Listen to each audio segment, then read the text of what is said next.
যে মসজিদ গেলাম আজরি পড়ে গেলাম দিও কারণ না বলে ভালো না। গভীর রাতে বিধ্বংসী আগুনে ভস্মীভূত হলো দুটি খড় ও একটি ধানের পালুই। বুধবার রাতের ওই ঘটনা মুর্শিদাবাদ জেলার ভরতপুর থানার মনসুরপুর গ্রামের বোলতলা এলাকার। পরে ভোরের দিকে সেখানে কান্দি থেকে দমকলের একটি ইঞ্জিন পৌঁছে আগুন নিয়ন্ত্রণে আনে। ঘটনাস্থলে পুলিশ পৌঁছে কিভাবে আগুন লাগার ঘটনা ঘটল তা খতিয়ে দেখছে। ক্ষতিগ্রস্ত পরিবার সূত্রে জানা গিয়েছে, এদিন রাত 1টা নাগাদ এক যুবক বাথরুম যাওয়ার জন্য ঘুম থেকে উঠে আগুন জ্বলতে দেখেন। এরপর তিনি চিৎকার করলে প্রতিবেশীরা ছুটে এসে আগুন নেভানোর চেষ্টা করেন। পাম্প মেশিন থাকলেও ওই এলাকায় লোডশেডিং থাকায় সেগুলি ব্যবহার করা যায়নি। পরে বাসিন্দারা বালতিতে জল এনে আগুন নেভানোর চেষ্টা করেন। ক্ষতিগ্রস্ত পরিবারের কর্তা রুস্তুম শেখ বলেন, লোডশেডিং থাকায় আগুন নেভানোর মতো পরিস্থিতি ছিল না। মসজিদের মাইকেও আগুন লাগার কথা জানাতে পারা যায়নি। এমন অবস্থায় প্রায় 2 ঘন্টা পর দমকলের ইঞ্জিন এসে পৌঁছয়। ততক্ষণে সব পুড়ে ছাই হয়ে গিয়েছে। অগ্নিকাণ্ডে প্রায় 2 লক্ষ টাকার ফসল নষ্ট হলো। তিনি আরও বলেন, কিভাবে আগুন লেগেছে বোঝা যাচ্ছে না, তবে অনেকের সঙ্গে জমি সংক্রান্ত বিবাদ চলছে। এই আগুন লাগিয়ে দেওয়াও হতে পারে। এ বিষয়ে কে কি বললেন বিস্তারিত শুনুন বিজ্ঞাপনের পর। ভারতপুরে এই প্রথমবার ইলেকট্রনিক্সের শোরুম স্কাই ইলেকট্রনিক্স পাবেন নামি দামি কোম্পানির AC, fridge, deep fridge, washing machine, গিকুলার, স্মার্ট এলইডি টিভি ইত্যাদি কোম্পানি সমস্ত রকম জিনিস ন্যায্য দামে পাইকারি ও খুচরো পাওয়া যায়। বিশেষভাবে মনে রাখবেন, সমস্ত কোম্পানির ফাইন্যান্সের ব্যবস্থা আছে। ভরতপুর কিষাণ মান্ডির সন্নিকটে, ভরতপুর, মুর্শিদাবাদ। আমাদের মোবাইল নাম্বার 7864830468 এবং 9800429021। আগুন লাগার বিষয়টা কখন দেখলেন? মেরা রাত 1টার সময়। কিভাবে দেখলেন? ওই আমার লাতি দেখেছিল, পেশাব করে দিয়েছি। আচ্ছা, দেখে তখন আপনারা কি করলেন? আর দৌড়ি আলাম, আমার ট্র্যাক্টর আগুন লাগিয়ে দিতে বলছে। দৌড়িয়েছি, ট্র্যাক্টর আগুন লাই এই ধানের পালায় আর খেড়ের পালায়। যেরমভাবে দেখলাম, দুম ডাকিয়ে আমি নিজে যেই মসজিদ গেলাম আজরি পড়ে গেলাম। দিও কারণ না বলে ভালো না। কারেন্ট ছিল না বলে মসজিদে ডাকা হয়নি না, দেখিয়েছি মরবে ছিল, ওই ফোনে ইয়ে হইল না। আচ্ছা, প্রতিবেশীরা কি আগুন নেভানোর চেষ্টা করেছিল? হ্যাঁ, করেছিল। আচ্ছা, তারপরে ওরা আগুন নিয়ন্ত্রণে আনতে পেরেছিল বা আগুন নিভাতে পেরেছিল প্রতিবেশীরা? পাচ্ছে না, দিতে সে বাদ গাড়ি এলু কানি থেকে। আপনার কি মনে হচ্ছে আগুন লাগিয়ে দেওয়া না নিজে লেগেছে? যে কোনো মানুষে আগুন লাগিয়ে দিয়েছে। এবার কে, আমি তো চোখে দেখিনি। এর সাঁজাল ভালো লাগে, আমি রাত 10টার সময় গরু ধান ফান সব ছিল, আমি দেখে যাচ্ছি। যে কোনো মানুষ লাগিয়ে দিয়া আগুন। এটা কেন মনে হচ্ছে যে কেউ লাগিয়ে দিতে পারে? হ্যাঁ, এটা কেন মনে হচ্ছে? দুশ্মনে লাগিয়ে দিয়েছে। দুশ্মনী কি?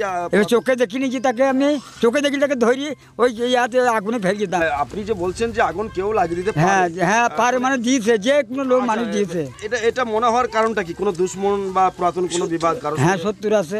শত্রু আছে কি? মানে কি বিষয় নিয়ে কোনো ঝামেলা বা কিছু? হ্যাঁ, মেলা ঝামেলা আছে। ঝামেলাটা কি নিয়ে হয়েছিল? হ্যাঁ, কি নিয়ে হয়েছিল? বাড়ি ঘর জমি জায়গা সবের নিয়ে ঝামেলা, সম্পত্তি নিয়ে। হ্যাঁ, বাড়ি ঘর। আচ্ছা, কত টাকার ক্ষয়ক্ষতি হয়েছে বলে মনে করছেন আপনার?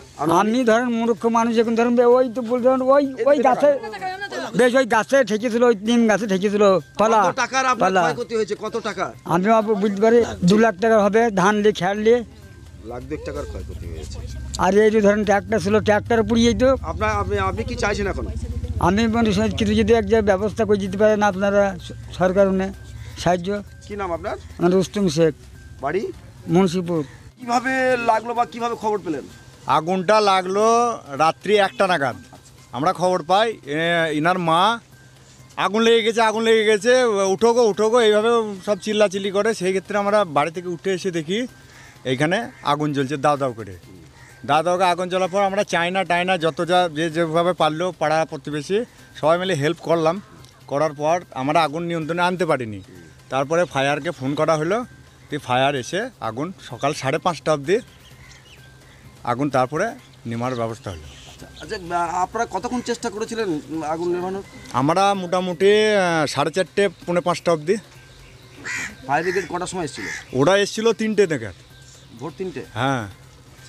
আচ্ছা, এখন কি মনে হচ্ছে যে আগুনটা কেউ লাগিয়ে দিয়েছে বা কেউ লাগাতে পারে এরকম? এবার ধরেন আমরা তো এটা কিভাবে বলবো, আমরা তো চোখে কাউকে দেখিনি। না মনে কি হচ্ছে যে এই আগুন এটা হতেও পারে, কেউ লাগিয়ে দিতেও পারে, আবার প্লাস এমনি কোনো দুর্ঘটনাও হতে পারে। দুর্ঘটনা ঘটার কোনো কারণ দেখতে পাচ্ছেন এখানে যে এইভাবে সেরকম কোনো কারণও দেখতে পাওয়া যাচ্ছে না, কারণ ইলেকট্রিকও নাই এখানে, গরু থাকে, সাজাল টাজালও দেওয়া হয় না। এবার কীভাবে লেগেছে ধরেন সে ওপরওয়ালা বলতে পারবে। আপনার নাম কি? আমার নাম রবিন। আপনার বাড়ি? বাড়ি মনসুরপুর। আপনি কে হচ্ছেন আগুন? আমি এমনি পরিবেশে প্রতিবেশী। লাগার বিষয়টা কখন জানতে পারলেন? আগুন লাগার বিষয়টা জানতে পারলাম রাতে 1টার সময়। কিভাবে? কি আমার ভাগ্নি উঠেছিল পেশাব করতে, দু মনে করছে আমার ট্র্যাক্টর আগুন ধরে গেলছি। এই ট্র্যাক্টরটাকে সরিয়ে নাহলে ট্র্যাক্টর আগুন ধরেনি। ধানের পালায়, খাড়ের পালায়, দুটো খাড়ের পালা আর 4 ট্রাক্টর ধান আমার পুড়ে একবারে ছাই হয়ে গেছে। আগুনটা কিভাবে লেগেছে বলে মনে করছেন? কিভাবে কেউ হয়তো লাগিয়ে দিয়েছে, এটা ধারণা হচ্ছে। হ্যাঁ ধারণা হচ্ছে আমার কেউ লাগিয়ে দিয়েছে। আচ্ছা, কি এই ধারণাটা কেন জন্মাচ্ছে যে কেউ লাগিয়ে দিতে পারে? সে আমি কি করে বুঝবো এটা কি করে কি লাগিয়ে দিচ্ছে? না একটা তো মনে ধারণা কোনো হতে পারে সূত্র যে আছে আমার? গ্রামের সূত্র হ্যাঁ আছে? গ্রামের সূত্র আছে। পুরনো বিবাদ আছে? হ্যাঁ পুরনো বিবাদ তো আছেই। আচ্ছা, তো তারপরে আগুন লাগলো যখন, তখন কি করলেন আপনারা? গ্রামবাসীকে ডাকলাম, সবাই এসে নিমালো, মেশিন টেশিং মোটর ফোটর লাগালো। তারপরে আগুন কি আপনারা গ্রামবাসীরা নিয়ন্ত্রণ করতে পেরেছিল? না, তো আবার ফায়ার ব্রিগেডকে ফোন করলাম, দেওয়ার এলো, ওরা সব কিছু করলো। আবার থানা থেকে পুলিশ এলো। এখন কি চাইছেন আপনারা? এখন কি চাইছি যেন আমার কোনো ক্ষতিপূরণ যেন দেয় সরকার। কি নাম আপনার? মানিজুল শেখ, বাড়ি? মনসুরপুর। আপনার পছন্দের মোবাইল হ্যান্ডসেট ক্রয় করতে আসুন এক্সক্লুসিভ শোরুম রনি টেলিকম।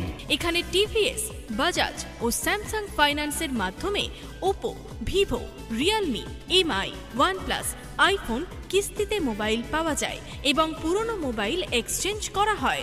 আমাদের ঠিকানা ভরতপুর বাজার আলিয়া হাই স্কুলের সন্নিকটে, ভরতপুর, মুর্শিদাবাদ। মোবাইল নম্বর 8170880880।